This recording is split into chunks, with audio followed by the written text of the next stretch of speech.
Hi, my name is Stephanie and I'm a certified accessibility specialist. Today I will teach you how to conduct an accessibility audit and write an accessibility report. Before we start, I would like to point out that today I'll explain the very basics of accessibility auditing and writing reports. I will not show you advanced auditing techniques. This is for absolute beginners only. Alright, so what we're going to learn today is what is an accessibility audit, how to create and write one in Google Sheets, how to structure your report, what kind of tools to use, and how to write down accessibility defects. And by the end of the video, you'll be able to perform a basic accessibility audit of your own website and write what is called an accessibility report. So a lot of fun stuff are going to happen. So the prerequisites is I assume you have a basic knowledge of spreadsheets. I will be using Google Sheets, but you can also use Excel. Then you also have a desktop screen reader. I will be using VoiceOver on Mac, but you can use any screen reader that is a desktop one, since you'll be able to easily follow around. So if you have Windows, then you're probably going to be using NVDA, which is free, or JAWS, which is paid. Windows also has Windows Narrator built-in screen reader. So with that out of the way, now we're going to be talking about what is an accessibility audit. So accessibility audits are performed on websites and mobile apps, and they're used to assess how accessible a website is. Now, what makes a website accessible is a very complicated term, but mostly what companies expect when they hire an auditor, an accessibility specialist to audit their site, is they expect to see if their website is WCAG conformant, okay? And basically what you do is you go to a website, you look around. I just want to point out that the most important thing when auditing a website for accessibility is not just looking around, but using tools disabled people might use to browse and interact with websites, such as screen readers, browser zoom, keyboard-only mode, speech recognition software, and so on. So it's important that you are familiar and a very good user of those assistive technology tools so that you can assess the website. And then you try to find issues in the website while knowing what the WCAG is, and then writing those issues down. And that's pretty much it, what accessibility auditing is. Now, it is a difficult job because you need to have so many skills to be successful in it. You need to know the WCAG, you need to know basic coding with HTML and CSS. You need to be very smart. You need to be able to be confident to say, hey, I think this is a defect. You also need to be able to communicate really well, because if you just give the report to a website owner and say, yeah, your website is just terrible, fix it, it's not gonna help any. An example I can give you is going to the dentist, right? So we all go to the dentist every 6 months for a checkup. If the dentist looks at your teeth and say, okay, your teeth are good, there's no cavities, but if there is a cavity, then the dentist will write down you have a cavity on your left bottom tooth, right? So you need to fix it, and this is going to cost this X amount of money. If you don't fix it, it's going to become infected and you're going to have a root canal, and you won't be able to spend your money on fun stuff. So that's pretty much what it is. Accessibility specialists like me, we go and we assess websites as if they are, as if we're dentists, and telling to business owners and webmasters, hey, this is the problem with your website. So that's what an accessibility audit is. You need a place to write down accessibility defects. And I have this spreadsheet that I created myself, and I use it to audit websites, and I've used it auditing Fortune 500 websites, and they were successfully accepted, those reports. So I am confident in it. And basically, here is where you write your defects. So here are the columns. Now, it is important to have your spreadsheet accessible. So one of the things I like to do is I like to put my spreadsheet font size to 12 points, which is equal to 16 CSS pixels of text font. Now, there is no minimum text size requirement with the WCAG, but common wisdom is 16 pixels font size, the smallest font is going to be sufficient. So I always make sure my spreadsheets have at least 12 points. Another thing is that if you want a word to stand out in your spreadsheet, if something is really important, make sure to write the text important next to it. Don't just rely on italics or bold or underlines, because people with screen readers, some of them don't announce important text. And don't use justified text. This is the spreadsheet we're going to be using.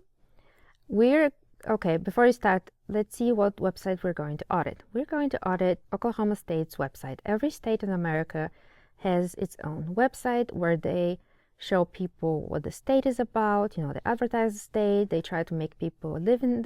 They try to be welcoming people living in the state, and there's like important information, like what if you want to have a hunting or fishing license. I mean, that's really important. I mean, you need a fishing license for everything. And then, how to renew your car and all that jazz. Job openings. Okay, so we're going to be auditing this website. Okay, so let's say that I was hired and I need to audit this website. I was like, okay, I need to audit this site. So what I need to do is to prepare my spreadsheet, and this is a spreadsheet. The first column is zone affected. This is where the defect actually has occurred, okay?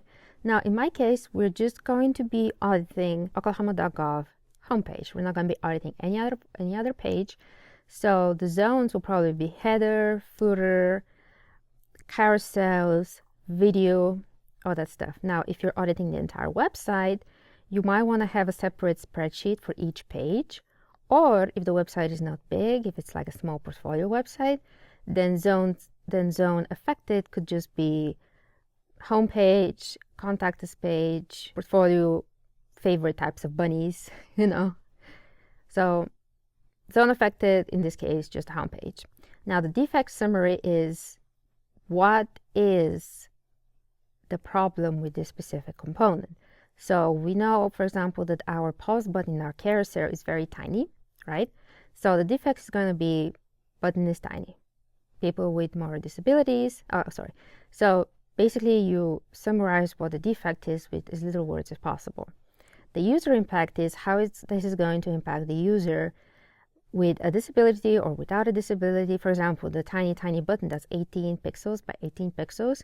If the user have more disabilities, like if they have MS, which makes your hand tremor, it's going to be very hard for them to select the pause button, right?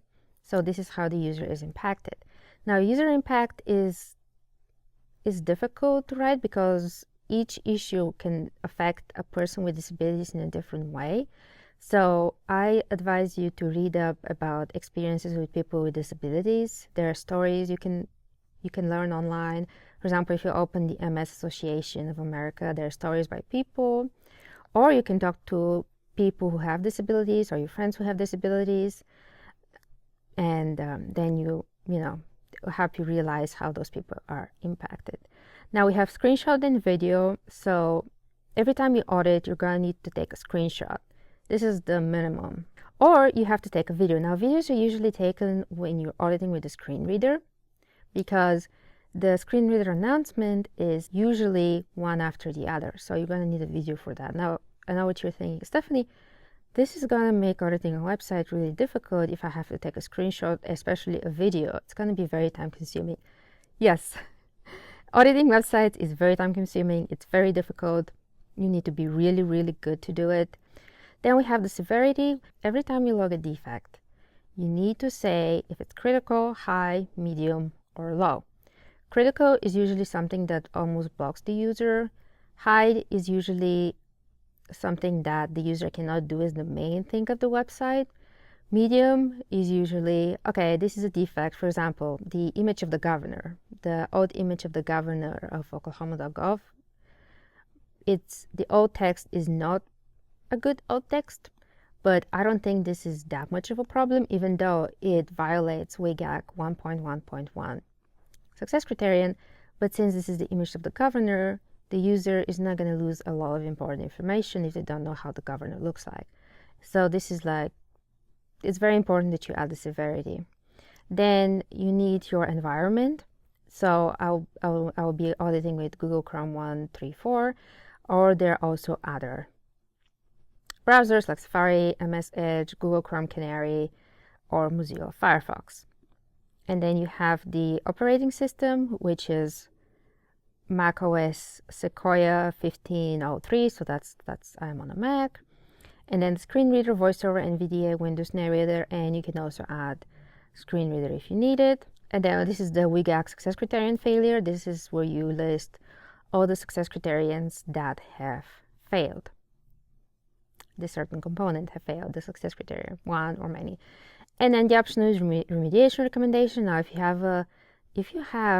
your background is a developer or an engineer, this is really, really useful for companies because you can suggest how to fix an issue. For example, let's say the ARIA label of a link is just useless. It just says gray background. That's the ARIA label of a link. Then you can say, okay, ARIA label must actually be the name of the page it's linking to. Yeah, but it's optional. Okay, so this is the spreadsheet.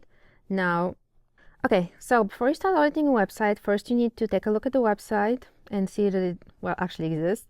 Then you need to prepare your spreadsheet. Actually, let's do that now. This is the public spreadsheet I'll be sharing with people, but let's make a copy of it. So I'm going to I'm going to make a copy.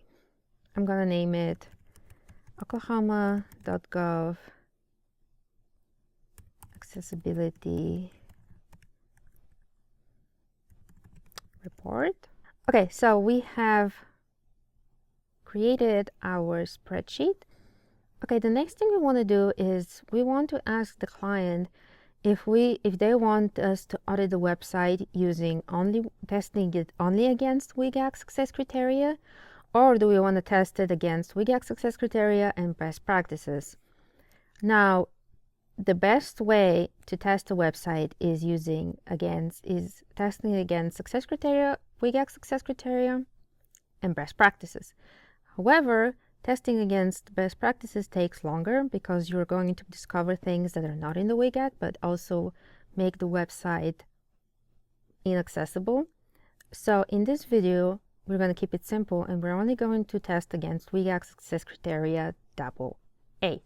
So and that's how most companies will hire you, or this is how if you have a job at a big company, some companies test against WCAG and best practices, but some companies are really strict with, okay, we only want to test against WCAG AA. And this is the most common audit. So we're going to be ignoring AAA, which is not ideal, but I just want to keep this video simple, and we're only going to be testing against AA. Now you might be thinking, oh, what about single A? Well, if your website is AA conformant, it's automatically going to be conformant on single A. And of course, if there's no AA type of success criteria, we're just going to use the single A, and this is still going to make it AA conformant. And it's WCAG conformance. This is the correct way to say it, not compliance. I get so frustrated when people say compliance. The WCAG cannot send the cops on you if your website is not compliant. So that's why it's called conformance. All right, we go to the website. Now we're going to refresh it. Okay, when you open the website, the first thing you want to do is see if something is moving. In this case, the website has a hero video that autoplays. This is really bad for accessibility, but it doesn't actually fail any WCAG success criteria just because it autoplays, because it doesn't have flashes, and there's a pause button. So I can just press the pause button and it pauses the video. So every time you open a website and you start auditing it, just look for anything that's moving. It could be animation, it could be a video. Hero videos, which are called videos above default, are very common nowadays, and they're really bad for accessibility, and I strongly dislike them, but everyone loves them. So that's an easy one to fail all the time, is an auto-playing video, and a lot of them don't have pause buttons, which makes it fail WCAG, but this one has. However, if an autoplaying video has flashes and they're more in a certain specific amount of time, this can trigger photosensitive epilepsy seizure. So yeah, just be on the lookout for the flashes. If the video has flashes that are really often happening, then you can fail it. So okay, so we have seen that the video autoplays, but there's a pause button. The first three things you want to check after you open a website and you checked if anything is moving. The other three main things are whether the interactive elements are focusable, whether there is a focus indicator, and whether the elements are operable. Okay, so I opened the accessibility keyboard, which is an on-screen keyboard. This is really useful to use if you want to show what buttons you're pressing in a screenshot or especially in a video. So I usually use the on-screen keyboard for presentation purposes, but if I am not recording, then I just use my normal keyboard. Okay, so we have refreshed the page. I paused the video because it's distracting. Now we want to see whether the interactive elements are focusable. So the very first thing you do after you look at the moving things is you start pressing the tab key to go through the website and get a sense of if the interactive elements are focusable.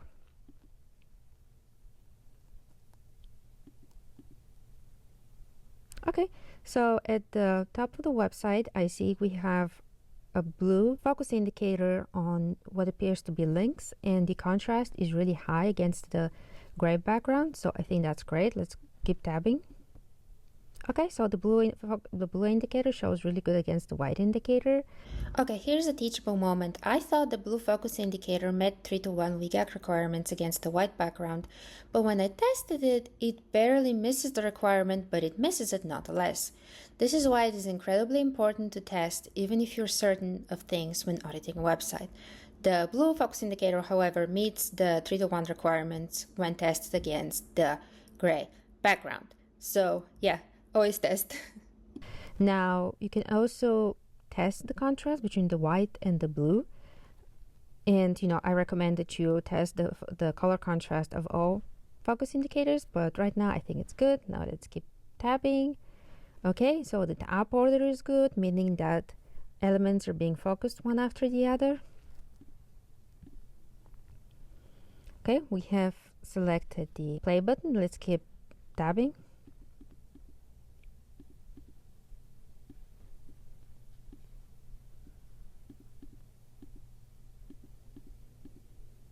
Ooh, we see that even though every element seems to have a focus indicator, whenever the background is blue, the focus indicator kind of like sinks into the blue. So we're going to make a mental note to mark this as a failure.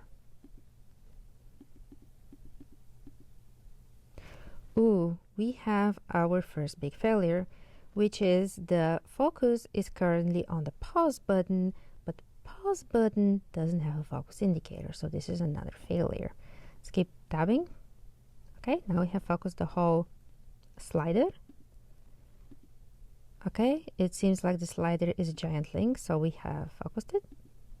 And now we have focused the currently selected slide. Now, if I press the arrow keys, I can select the other slides, but it seems like the other slides cannot be selected with the tab key. You need to use the arrow keys, and I'm gonna pass it. Some accessibility specialists might fail it, but I think, especially for a dot notation, for a dot navigation, using the arrows is pretty straightforward. Now let's finish tabbing the website.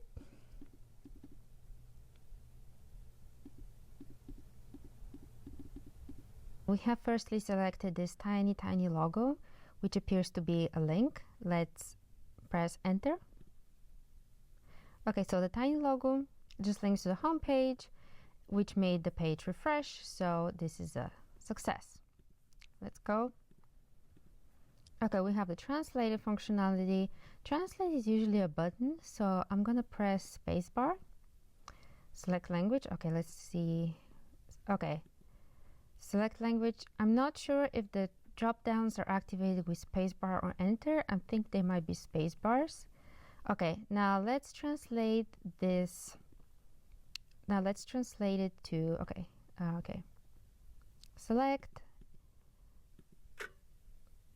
Okay, spacebar. Okay. I'm having trouble operating the translate with the keyboard. Yes, so if I move the focus, actually I'm not moving the focus, I'm just using my mouse. However, that could be because I'm using the on-screen keyboard. Let me try to use my keyboard instead. Spacebar, spacebar. Okay, so it's working if I'm using the keyboard, so I think it's just a bug for the on-screen keyboard. So I'm gonna try to find, okay, Catalan. I'm gonna press enter, and voila, the page is translated. All right, that seems fine. Let's go back to English. Okay, state agencies, I think that's a link, so I'm gonna activate it with enter. All right, works as expected. Let's go back. Okay, now I'm not gonna go through every single element and button and try to activate it, but this is what you should be doing. And just try to activate the controls. There are not a lot of controls on each page. Now, if you have something like blog posts, then the testing for those is completely different. So I will just test a few other things, and then we can start writing defects. So let's press tab. Okay, this is the search bar. So I want to search parks in Oklahoma. So I'm going to write parks, and I'm going to press enter. And I'm going to press tab, skip to main content. This is really, really good. So this website has a skip to main content. Let's see if it works. I'm going to press enter because skip to main content things are usually links. And I'm redirected to the main content, which is the search results. This is great. Okay, kudos to whoever wrote this. And I'm going to press the tab key, and I focus the first element. It seems like the search engine is not very good because I search for parks and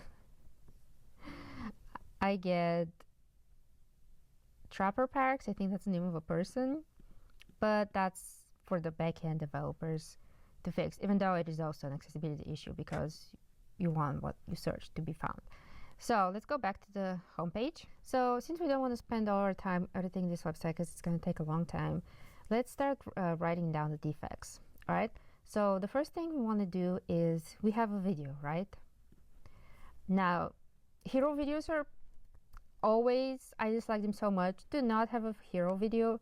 If you must, just don't make it autoplay. That's just really bad for accessibility, and it's really annoying. And especially this video, you know, the frames keep jumping up very, very quickly.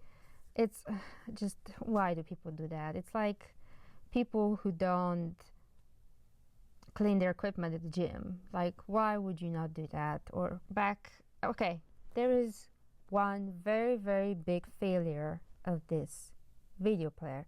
Can you guess what it is? That's right, it's audio description. The website likes audio description. And if you don't know what audio description is a narration of a video that has no audio, right? Now you must be thinking, Stephanie, this video has audio. Yeah, it does have an audio, but the audio doesn't describe the visuals on the video. It only describes what the voice narrates. But when you have a narrator that doesn't describe the visuals, then you need what is called an extended audio description, which captures the narrator but also adds in the description of visuals. So this is our first defect, and we're going to write it down now in our report. All right, so the zone affected, this is going to be the hero video, and the defect shimmer is going to be video lacks audio description. And if we want to be more if we want to be more precise, it should be video lacks extended audio description.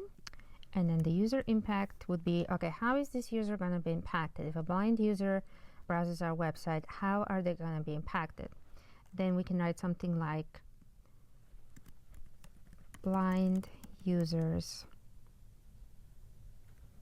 might not understand the frames of the video or its contents if the video lacks audio description. Okay, so blind users might not understand the frames of the video or its content if the video lacks audio description.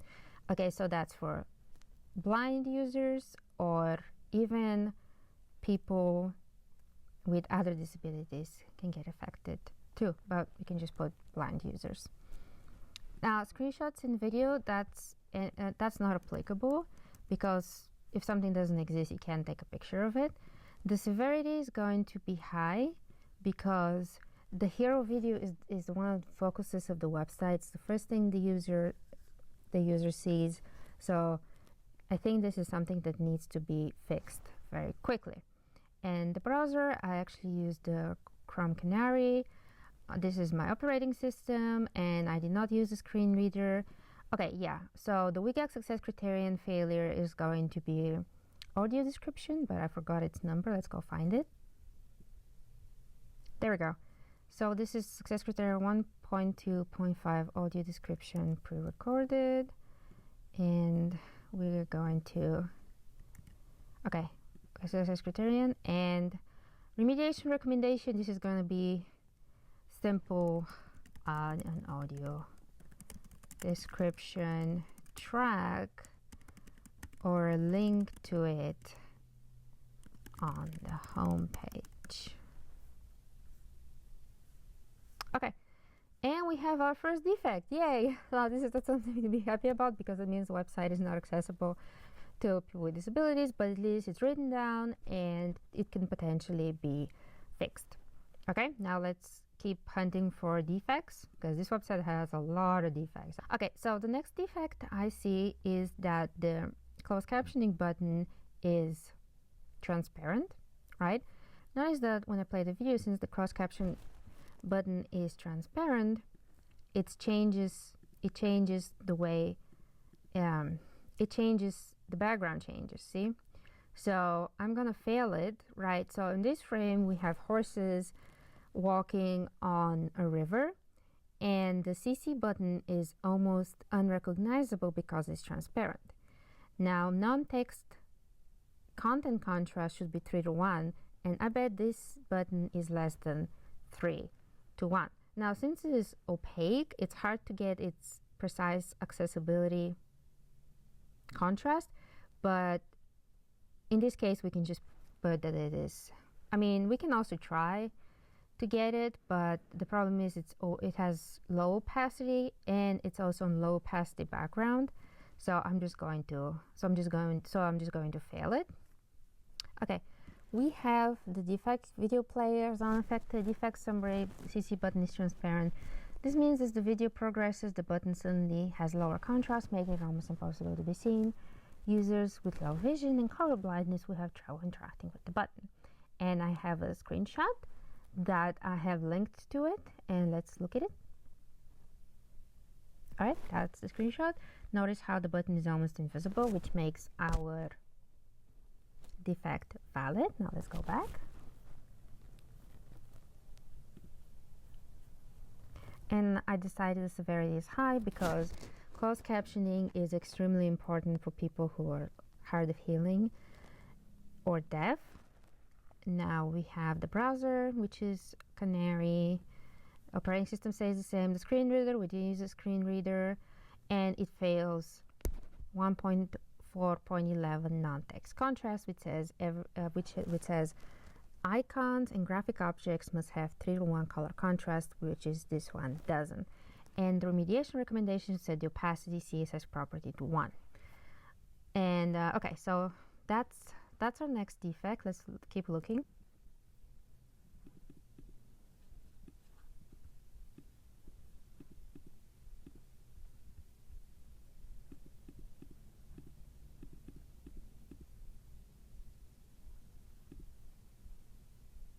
All right, so we have landed on the pause button of the carousel. Since the carousel updates itself and the whole thing lasts more than 5 seconds, so the carousel keeps going on and on and on automatically more than 5 seconds. Every time something moves on the website more than 5 seconds, it requires a pause button, which they have added, but this pause button is not accessible because this pause button breaks 3 WCAG success criteria. Now, can you guess what they are? I'll give you a hint. Now, just by looking at it, I can see that this pause button has low contrast with the background. So we have the orange background and the pause button is light gray. Sheer buttons. So we need opacity to be 1, but it's not. If we look at other slides, we can see that the button has higher contrast, but even if one slide has low contrast, it just fails it, right? And we can actually test the color contrast with our handy tool. So I have this browser extension which lets me test color contrast, so I'm gonna test it now. This is a really handy tool. So you have the foreground color and the background color. Now I'm going to take the, I don't know what that's called, color dropper, right? I'm gonna take the color dropper. Oops, we want to test the orange background, so we're gonna pause the carousel and see how the button changes to a play button. This is good, but the play button is also has lower opacity, so it still poses a problem. So the first thing is foreground color. Okay, I'm gonna get a sample of the button. Okay, the foreground color is this gray one, and then I'm gonna take the background color, and the background color is just this this orange, right? Okay, and it fails. So it has 1.29 to 1 contrast, which is really low. It should be 3 to 1. So yeah, it fails. It even fails AA, AAA, all of that. So this is a defect that we are going to log. So as a zone, I'm gonna write potentially all carousel play pause buttons, because this seems to be a component library. Okay, and the defect summary. So this, whenever you have a user interface component that fails multiple success criteria, as this button does, you can either fail the most lower one in the hierarchy. So if it fails AA and single A, you can fail with single A, because if it fails single A, it's probably not gonna conform to AA if it is the same thing.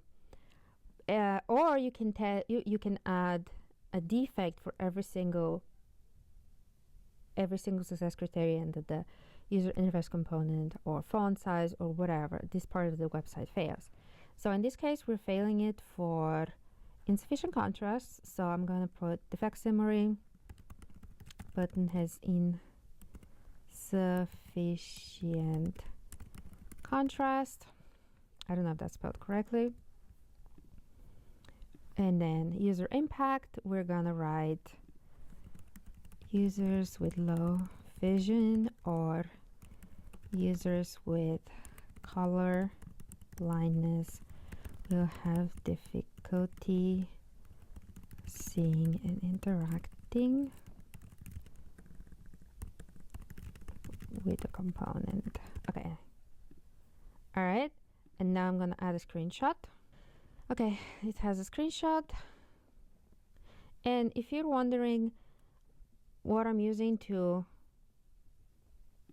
take my screenshots, I use this program called Snagit, and I really like it because you can point, you can use different kinds of arrows and speech bubbles. It's really good. So we have our screenshot that shows here our Chrome plugin evaluating the background and the foreground like we did, and then finding out that they have a low contrast. And let's go back. And the severity, I'm gonna add high. And we're on Canary. macOS, screen reader, and okay, so it fails non-text contract, so it actually fails the same one. And then for this, I think is if you just set it to 1, it's gonna get fixed now.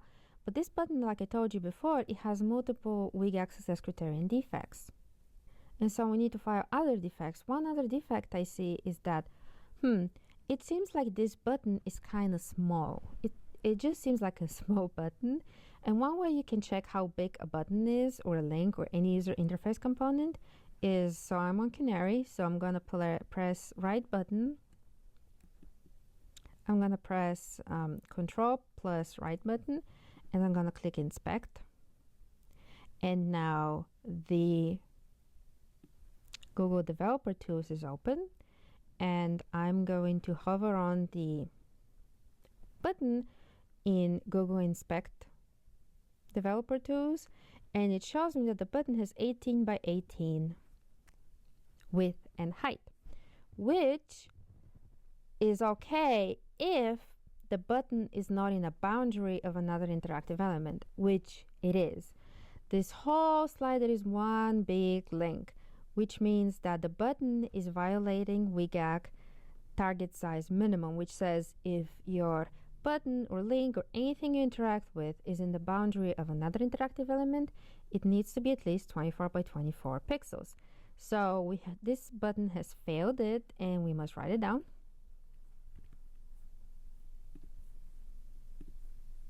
Okay, and now under defect summary, we'll add the other defect, which is button is too tiny. And then we're going to write users with motor disabilities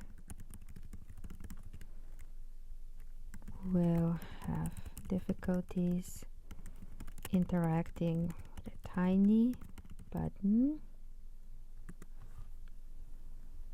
And we're gonna add another screenshot. All right, this is our screenshot that shows our button is 18 by 18 pixels. All right, so this is the success criterion violates, everything else is the same. And then we want to remediation recommendation, increase the size of the button to 24 by 24 CSS pixels. And now remember that the button had another failure, which is that it has no focus ring. So we're going to write it here and say no focus indicator. Okay, and then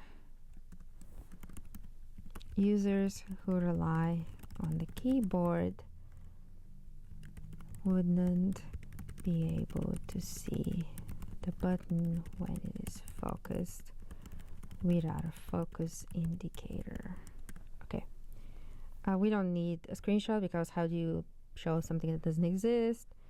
And now this one fails a different success criteria, which is success criteria focus visible. And let's go find the number.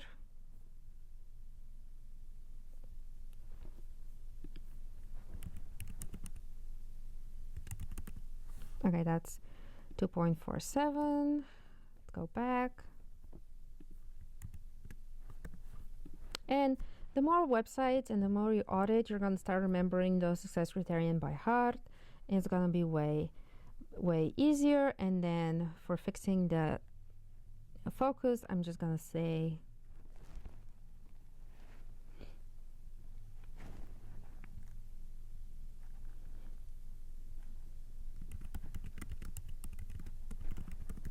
set a CSS outline. Okay, so I don't want to bore you with just writing down and auditing the website, because the whole website is going to be a really long video, but I just want to show you how it usually works. And this is called manual testing, and of course you also have Lighthouse that you can test automatically with, and it's really useful for Lighthouse to do just a first check. But I'm also showing you because when companies hire you, they're going to hire you because you can do this manually. And Lighthouse and other accessibility automatic checkers, they only catch about 30% of all errors. They can catch 100% of all WCAG failures. That's why you get hired. So let's go and show you now how I'm going to quickly test it with a screen reader, and then we can wrap it up. All right, now let's do some screen reader testing. And I'm just going to show you very quick screen reader testing. If you want a detailed video on how to test with screen readers, let me know down in the comments or send a DM.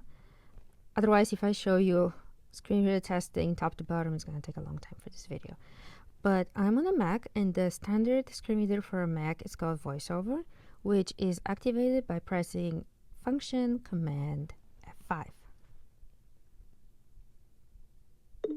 VoiceOver on Chrome Canary, Oklahoma.gov Home Google Chrome Canary, Stephanie, StefanaNewman.com, Window, Steph, Oklahoma.gov Accessibility Report, Oklahoma, Image, turn on Oklahoma, Image, 0, search visited, link, image, 0, 0, 0. Okay, so now that we have our 0, 0, 0, 0, 7, search visited, link, image, Oklahoma, search, edit text, agency search, button, group, 0, 0, 0, 20, 0, 26, slash 0, 30, 0, 27, slash 0, 30, 0, 0, no action available, button, play, button, you are currently on a link. Inside of web visited link image Oklahoma agency search button search edit tag agency search button play button slide one of and one more mute button turn on closed captioning button box sky blue dark image visited box slata gray dark image level 1 link visit service visit health button you are currently on a button. To click this heading level 2, learn more button. You are currently on a button. To click this button, press Control Option space. Search visited link image Oklahoma search edit text. You are currently on a text field inside of web content. To enter text in this field, type. To exit this web area, press Control Option Shift up arrow. Agency search button group. You are currently on a button group inside of web content. To click play and mute turn visit visit help level 1 link heading level 3 popular box slata gray visited level 1 link box sky blue dark box slata gray dark image level 1 link box slata gray dark. You are currently on VoiceOver off. Okay, so our main concern when we turn on the screen reader is that the Slick Slider timeline got announced on the screen reader continuously, even when we paused the video. Now, at one point it disappeared, but if a user opens the website with a screen reader, it's gonna announce it automatically all the time, which makes the website almost unusable by people with disabilities, because then they have to find the pause button, and it's just this is going to be a critical error. And I wrote it down. The zone affected global, the screen reader continuously announces elapsed video time while browsing the page. Screen reader users are potentially blocked from browsing the site since the screen reader announces numbers nonstop and distracts users from focusing on browsing. And we have our screenshot.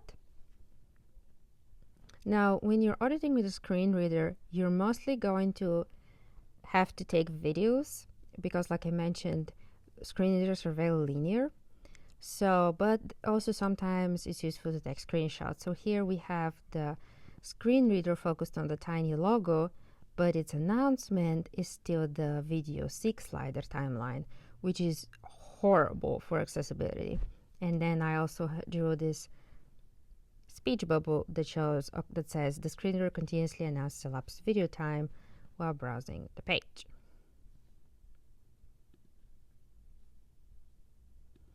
Another error is the submit button's accessible name is misleading. It is currently agency search, whereas the search functionality searches the whole website, not just search for agencies. And then the user impact is screen reader. Users might quit searching. No screenshot this time.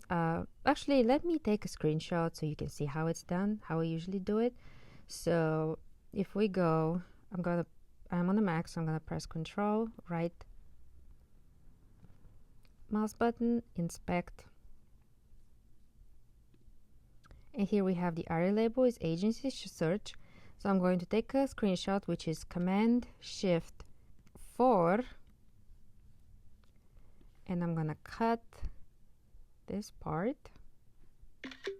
All right, and now Snagit is gonna open automatically the screenshot. All right, and so we have the screenshot. Is what we want now is we want to highlight the area label of this button since it's wrong, and the screen is announcing agency search, which is kind of misleading. So Snagit has this really handy tool called magnify. So if I go where the area label is and then just focus it, see, it magnifies it, and so it makes the developers easily to see where the problem is. Now, taking really good screenshots is a skill you have to cultivate if you want to be a good tester, because, you know, a picture speaks 1,000 words or something like that. Then I click share link, and it gives me the link back to my mouse, my clipboard. And Snagit has a lot of different, I can make a whole video about how to capture screenshots with Snagit. You know, it has a call out that they use, you know, there are arrows that you can put to show, you know, I like shapes, like if I want to focus on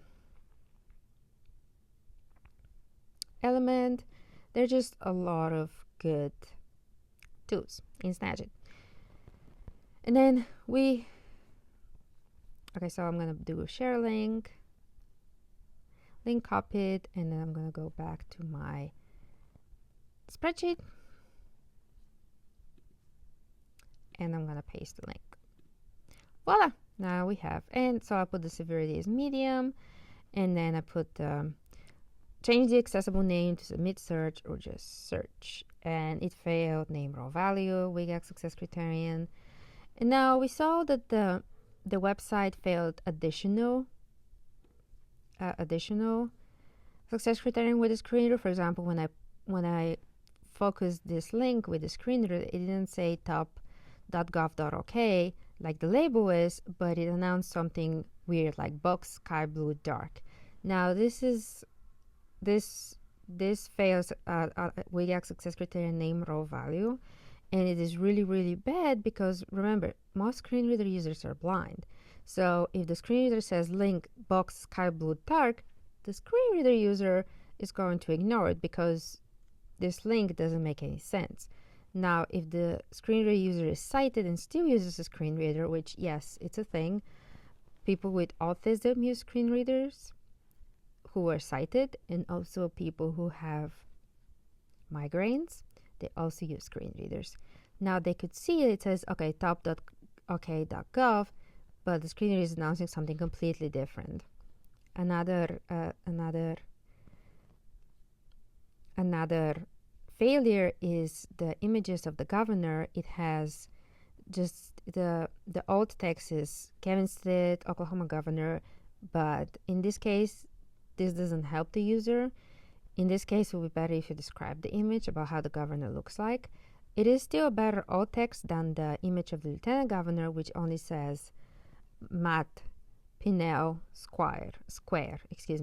So this is really bad alt text, and it violates WCAG 1.1.1.